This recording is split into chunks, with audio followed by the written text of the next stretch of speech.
It's time to talk Aragorn.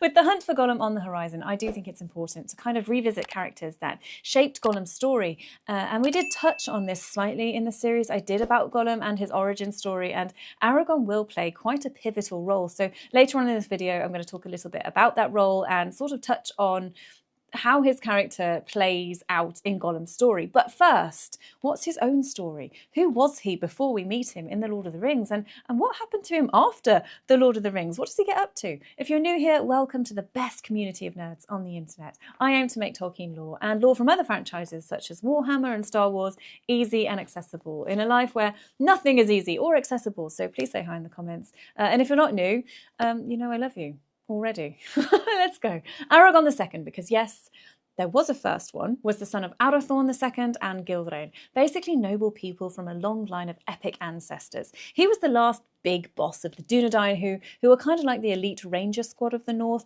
Think of them as a cross between like Jedi Knights and wilderness survivalists, like Jedis meet Bear Grylls. Anyway, here's where it gets cool. Aragorn wasn't just any guy with a sword. He was the direct descendant of Isildur, the guy who originally cut the one ring from Sauron's finger way back in the day and then majorly fumbled the follow-through. That makes Aragorn the rightful heir to the thrones of the Arnor and Gondor, which are kind of like ancient Middle-earth equivalents of really big, impressive places in our world, like New York and Washington. I don't know why those came to mind. Two major kingdoms that had seen better days.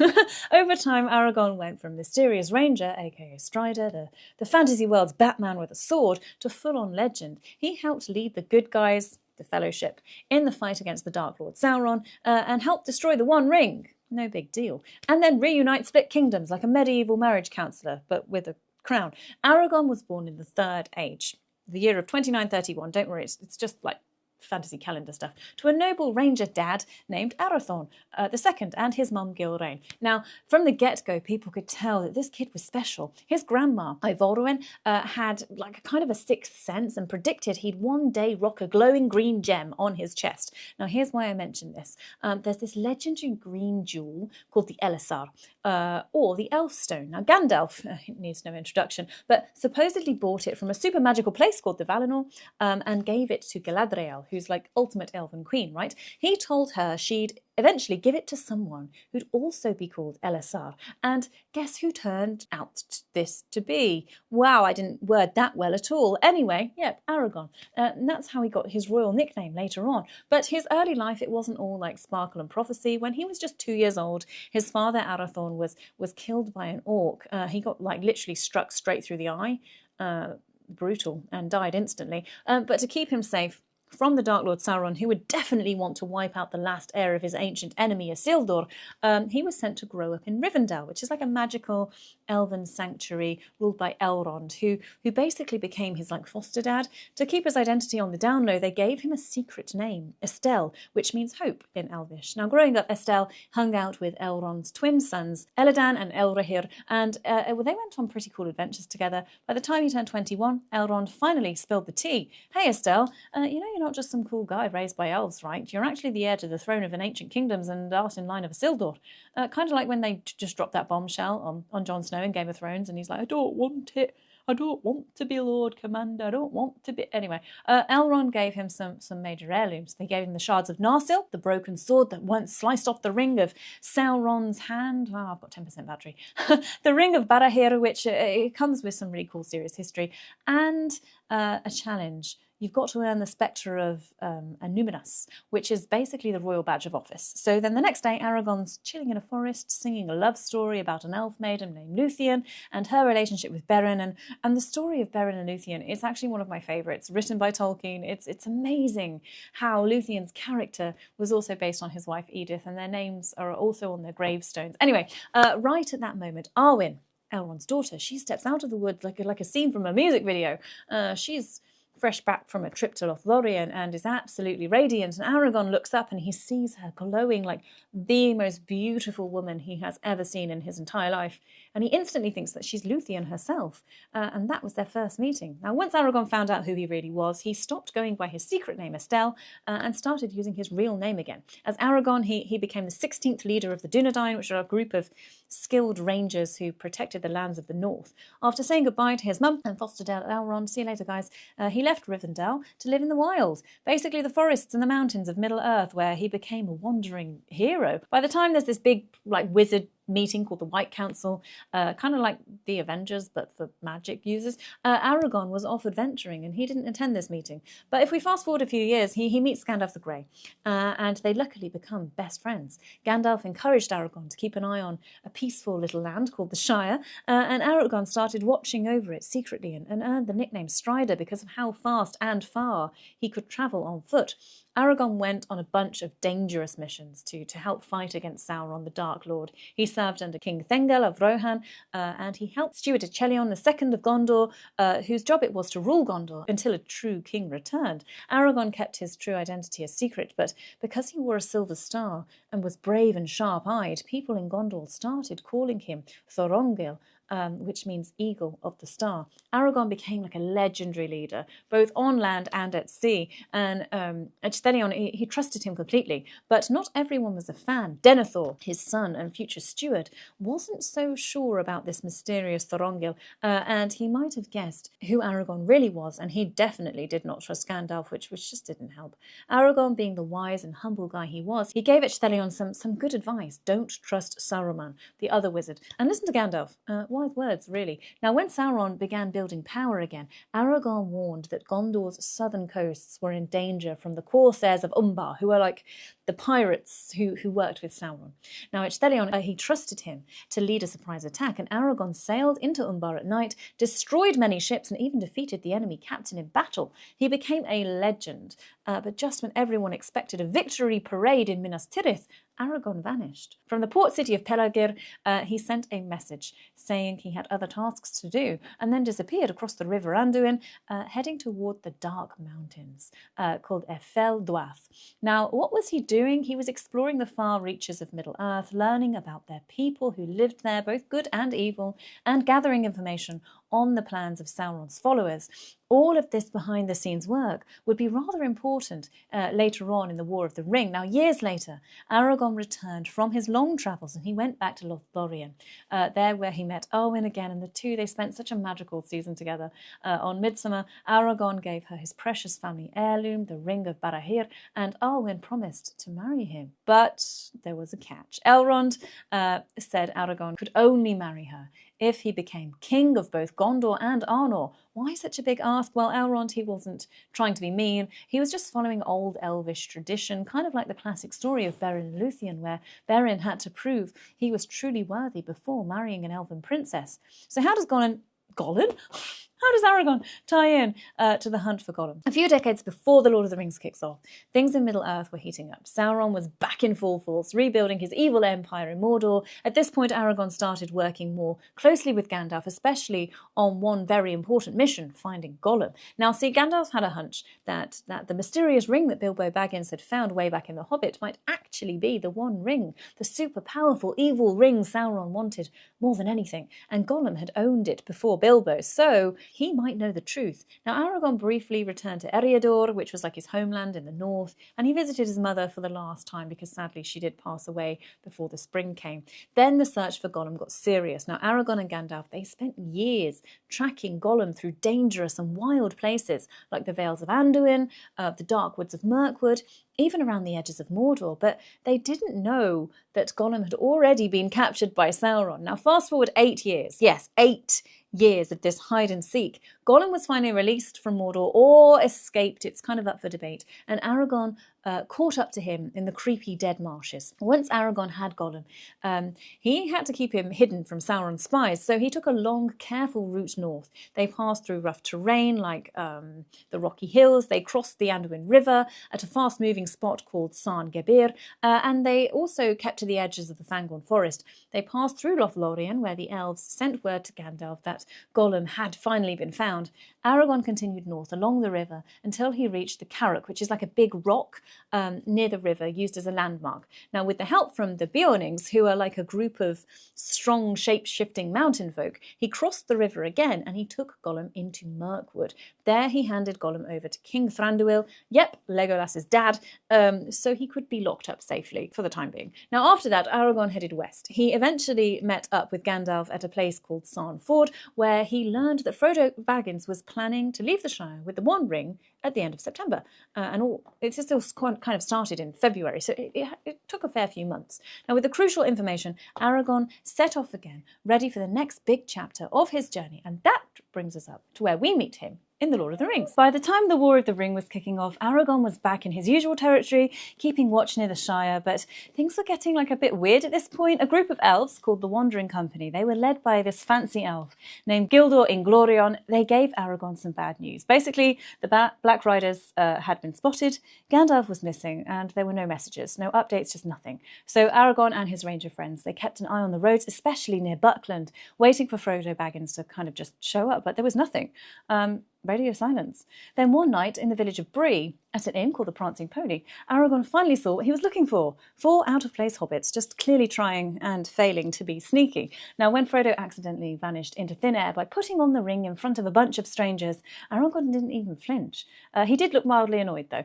He introduced himself as Strider, and he met with the hobbits privately. He warned them about the Black Riders, told them not to trust shady locals, and straight up offered to be their guide to Rivendell. Now, after some hesitation and a very delayed letter of recommendation from Gandalf, thanks to the forgetful innkeeper Barliman Butterbur, Frodo said yes. Aragorn's plan was to take a safer route through the wilderness, first towards Archet and then onto Weathertop, which is like an old lookout point. But things didn't go smoothly. The group was ambushed by ring wraiths and Frodo was stabbed with a cursed blade. It was really bad, and with Frodo barely hanging on, Merry stepped up to lead the hobbits. Now, fortunately, they met Glorfindel, a powerful elf and an old friend of Aragorn who deserves an entire video all of his own, but he helped them reach Rivendell just in time to save Frodo. Now, at the Council of Elrond, like I mentioned, when you've kind of got Avengers Assemble, but for wizards and such, major players here, they decided what to do and discussed what to do with the One Ring. Aragorn officially joined the Fellowship, a 9-member dream team formed to destroy the ring. Before setting out, though, something epic happened. The shards of Narsil, the ancient sword that cut the ring from Sauron's hand long ago, they were finally reforged after 3,000 years, and Aragorn named his new sword Anduril, which actually means Flame of the West. Now, originally, Aragorn planned to go and sort of part way with the Fellowship and then head to Gondor with Boromir.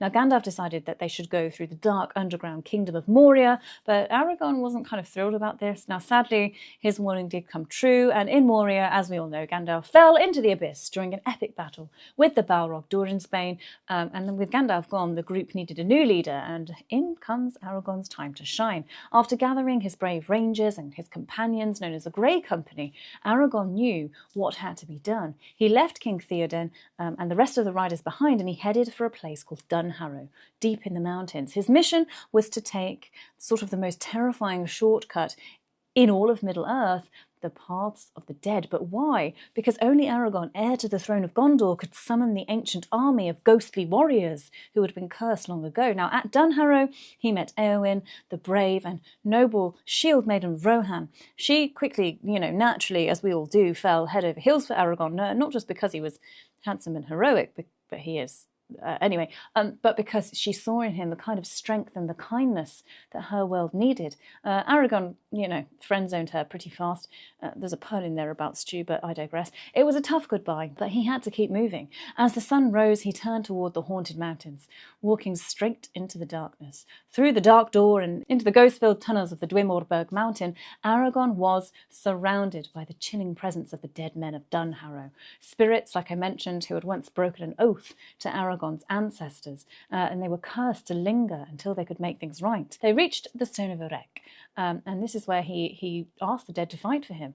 And they answered. With ghostly swords and eerie horns, they joined his cause, charging with him to the southern city of Pelagir, where the Corsairs, which are like evil pirates working with Sauron, we did mention it earlier, I think.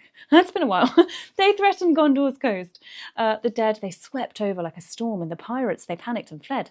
With the Corsairs gone, Aragorn released the dead, and finally freeing them from their ancient curse, he then took their ships and sailed to North Minas Tirith, just in time for the massive battle of the Pelennor Fields. Now, when he arrived, his banner, the standard of Elendil, was raised high, and his rangers charged into battle. His forces delivered that final blow to Gothmog's army, Sauron's last big push in the war, and with Aragorn's arrival, the tide turned, the enemy shattered and scattered.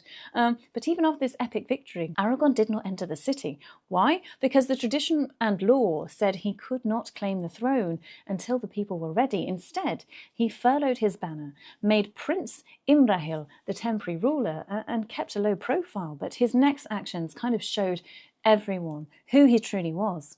He went to the houses of healing, where Merry, Éowyn and Faramir, they lay near death. Now Aragorn, using healing herbs and ancient wisdom, brought them back from the brink, fulfilling the old prophecy. The hands of the king are the hands of a healer, and so shall the rightful king be known. Word spread fast. The people of Minas Tirith began to come to him, asking him for help. Now Aragorn stayed late into the night, healing many who had been wounded in battle, but when dawn came, he had already slipped away, hooded and cloaked, not yet ready to be crowned.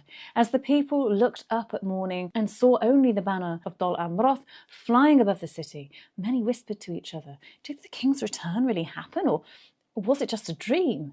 But it wasn't a dream. The king had returned, and the world was about to change. After all the battles, all the heartache, and the heroic deeds, Aragorn finally became king. King Elessar, to be exact, which means Elfstone, a name filled with hope and history. He ruled the newly united kingdoms of Gondor and Arnor, bringing peace, wisdom and justice to a world that had been torn apart by war. His reign, it lasted 122 years, and it was marked by healing, not just of people, but of entire lands and relationships. You could think of him as a king of peace and forgiveness, because rather than seeking revenge on old enemies, King Elessar pardoned the Easterlings who surrendered and made peace with the Haradrim, choosing mercy and punishment. He freed the slaves in Mordor, and he gave them their own land by the Sea of Nurnen, offering them a fresh start. Then you've got these signs of renewal, right? After his coronation, Gandalf led Elessar up Mount Mindolluin, where they found a young sapling from the ancient white tree of Gondor,